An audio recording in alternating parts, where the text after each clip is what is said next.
Theo met her gaze steadily, knowing that honesty was the only foundation upon which anything real could be built. "I won't lie to you, Your Highness. The proposal originated from political necessity. Our governments are desperate to avoid war, and this seemed like the most elegant solution." He paused, watching the way light played across her scales. "But I've spent 5 years studying your culture, your people, your language. I've read luminary poetry until I could recite it in my dreams. I've studied your history, your art, your philosophies.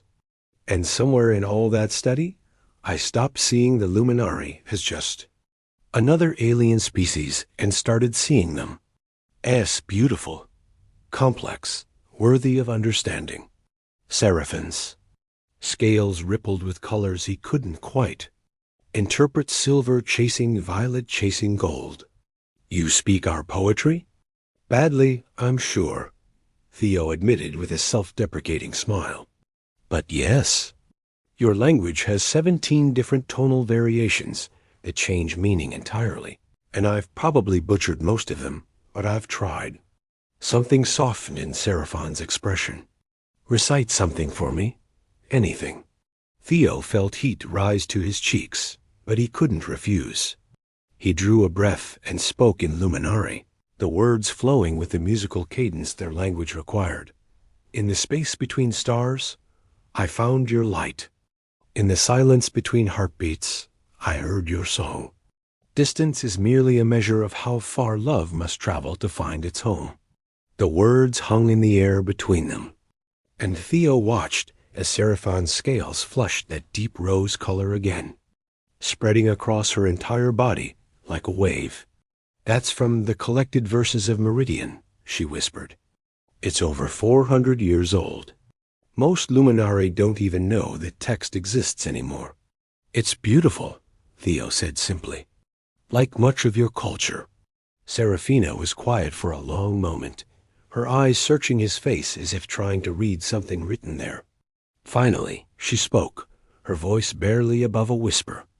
I need to confess something to you, Theo Ashford. Something that might make you question whether this arrangement is truly necessary.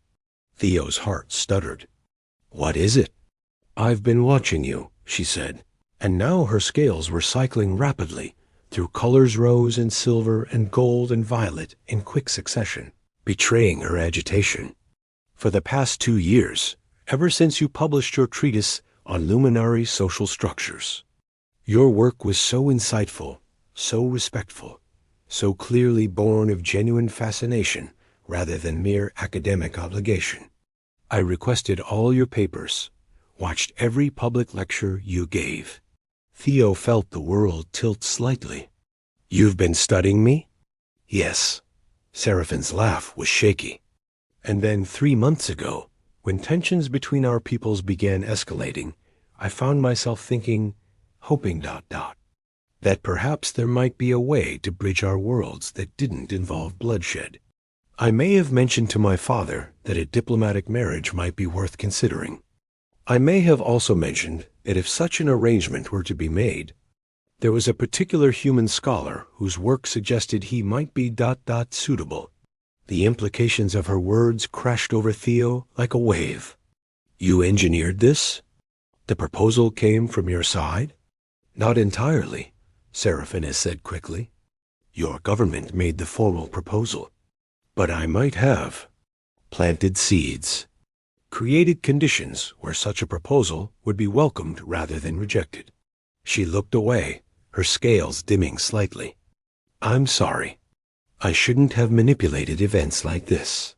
You must think me terribly presumptuous, or worse, that I've trapped you into something you don't truly want. Theo found himself laughing, not from mockery, but from sheer relief and amazement. Your Highness Seraphina, I spent the entire flight here, terrified that you'd reject this proposal out of hand, that I'd have to somehow convince a princess who'd never heard of me to marry a stranger for the good of 2 worlds. And now you're telling me that you've been hoping for this?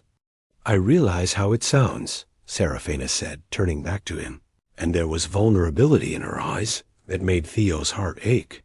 A princess who's been watching a human scholar from afar, weaving political machinations to engineer a meeting. It's foolish and romantic, and completely unbefitting someone of my station. It's also, Theo said softly, reaching out slowly to give her time to pull away, the most wonderful thing I've heard in my entire life.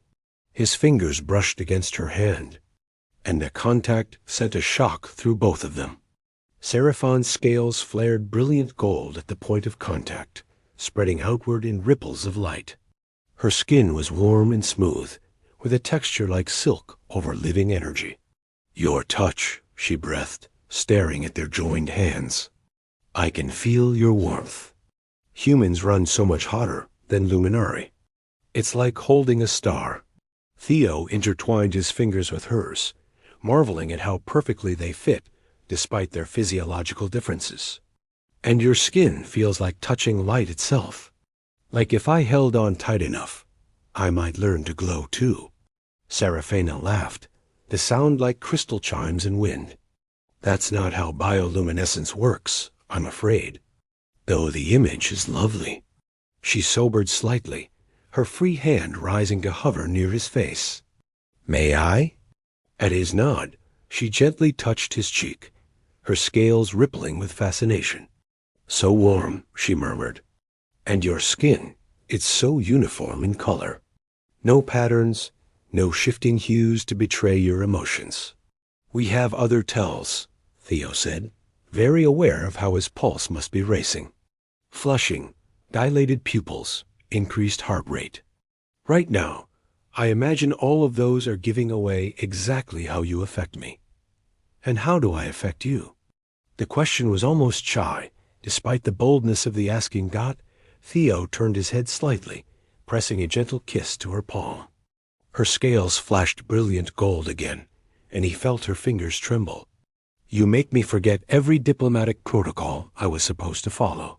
You make me want to throw aside carefully rehearsed speeches and just tell you that even if there were no political reasons, no looming war, no diplomatic necessity, I would still want to know you, to understand you, to see where this connection between us might lead. Seraphine's breath caught audibly. We've only just met. I know.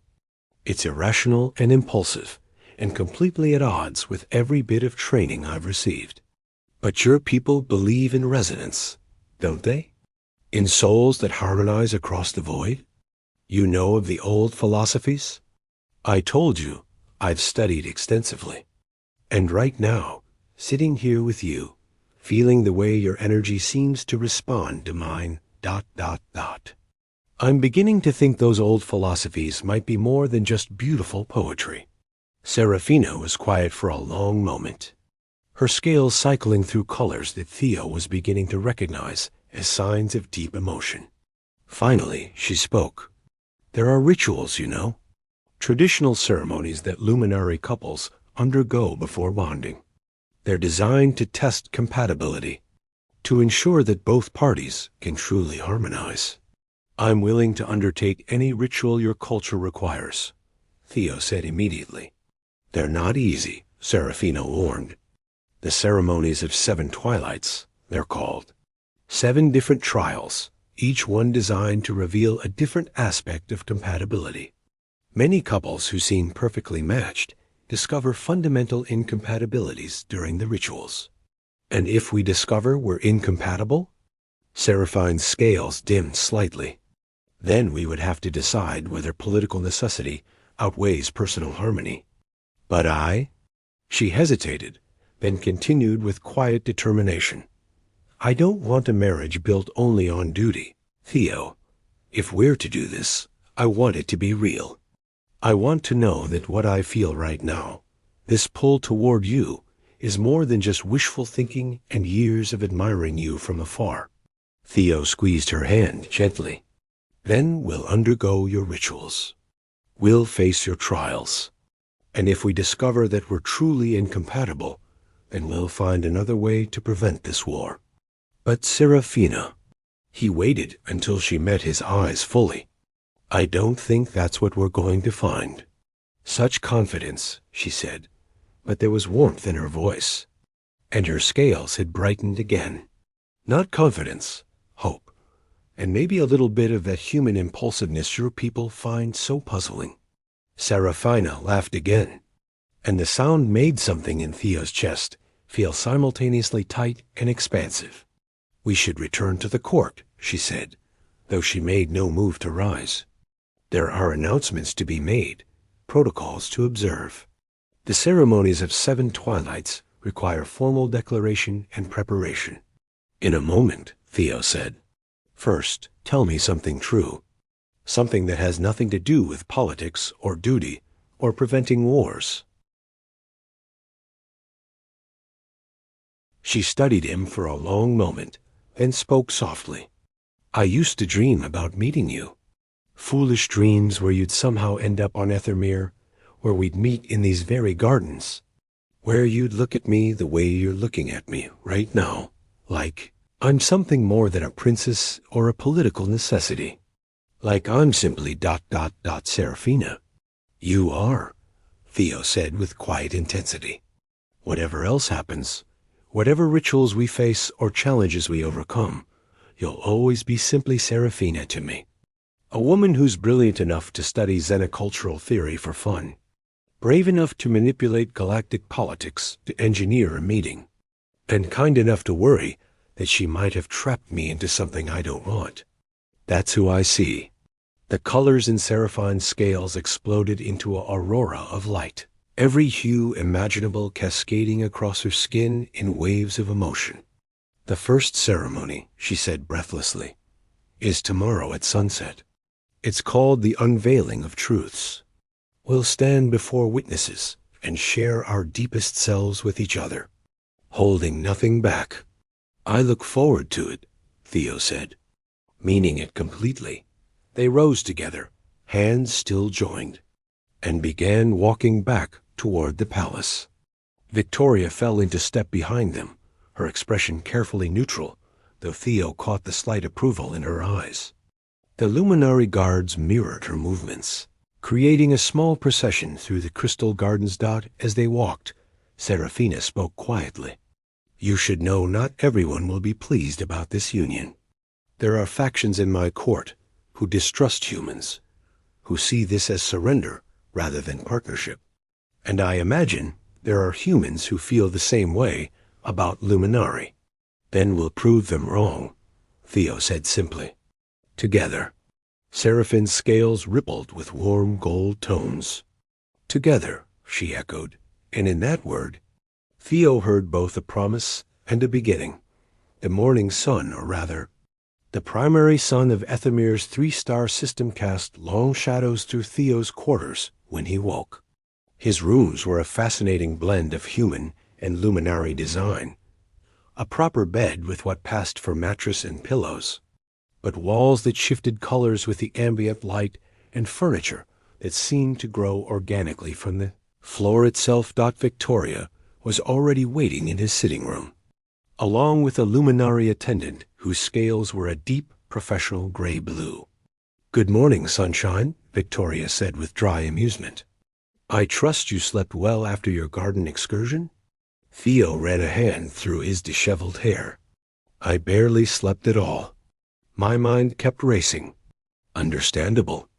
You're about to undergo ceremonies that no human has ever experienced. Which is why Kellen here," she gestured to the luminary attendant, "has graciously agreed to help prepare you." Kellen bowed slightly, scales rippling with polite greeting colors. "It is an honor to assist, Theo Ashford.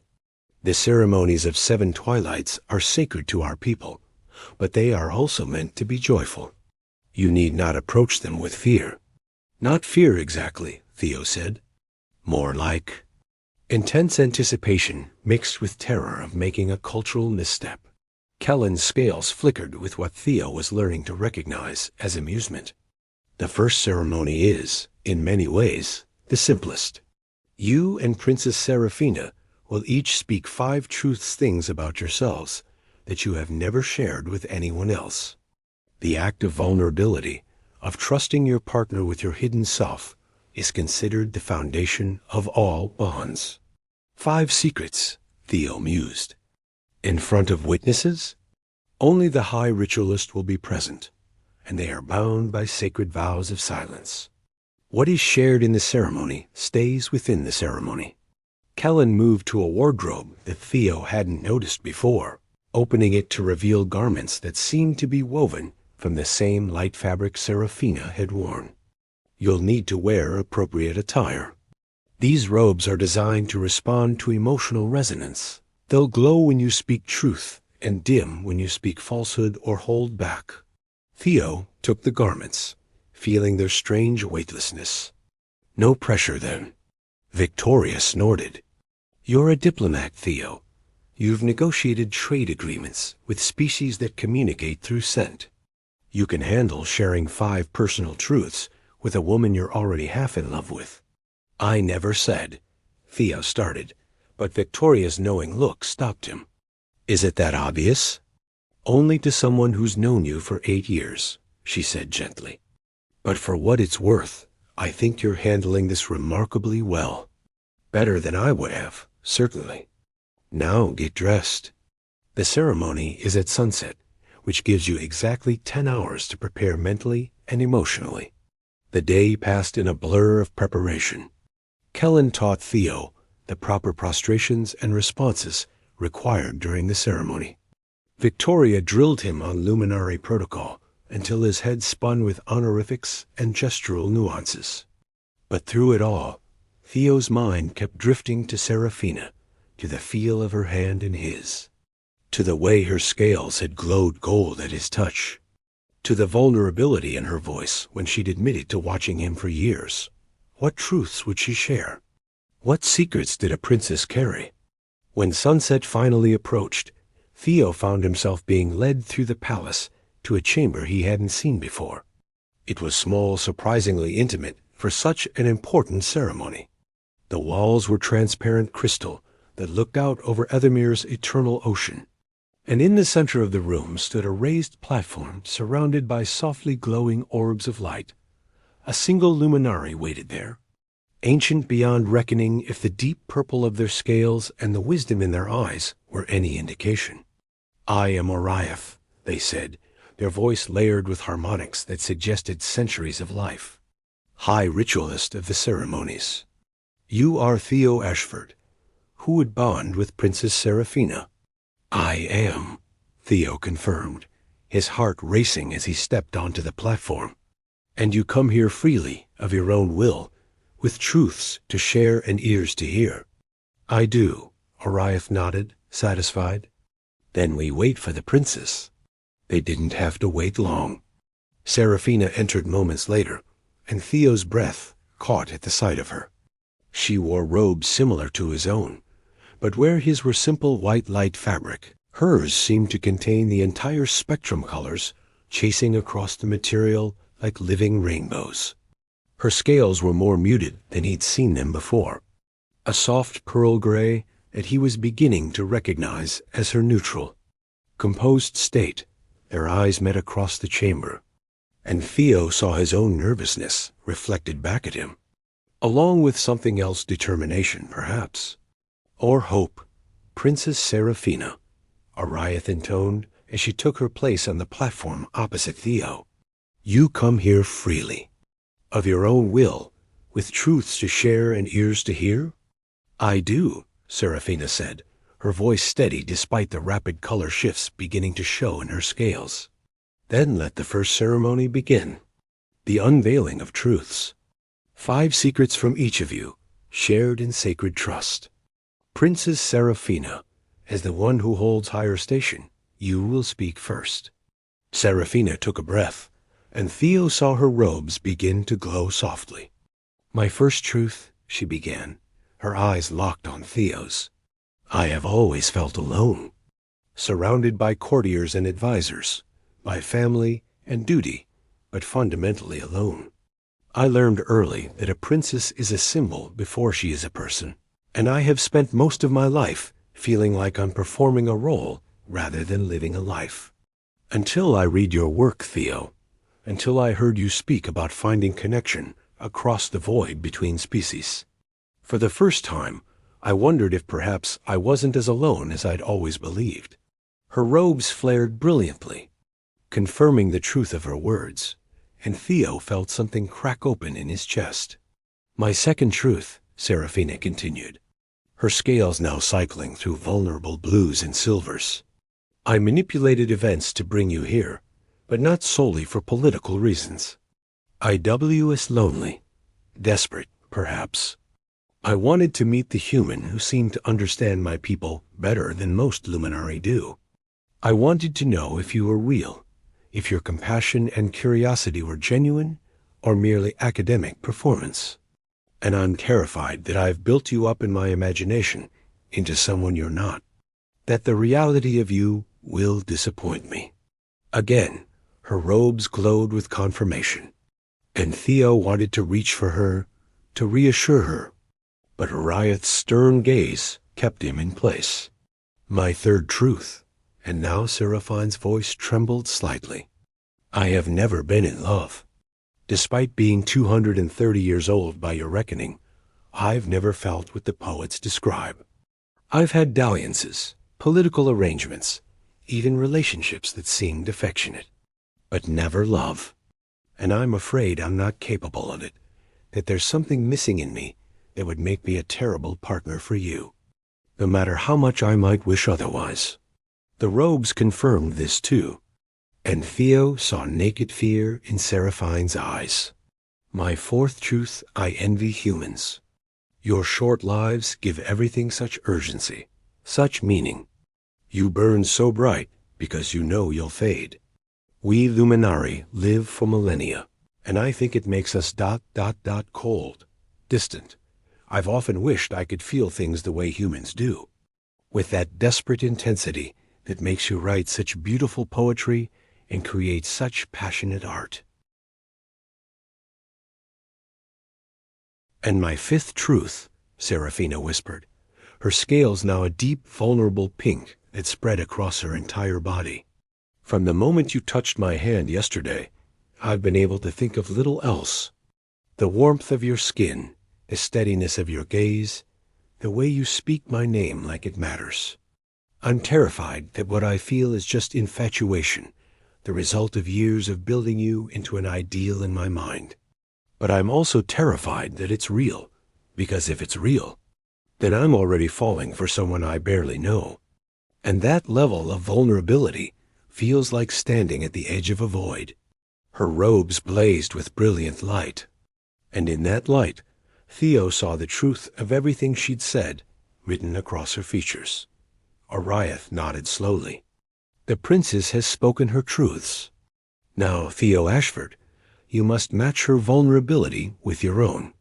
Speak your 5 truths. Theo took a shaky breath, feeling his own robes begin to warm. My first truth, I didn't want this assignment. When I was first approached about the political marriage proposal, I argued against it. I said it was using people as tools, reducing something as profound as marriage to a diplomatic chess move. I fought the assignment for 2 weeks before I finally agreed, and I only agreed because they showed me it was you. Because I'd read your papers too, Serafina.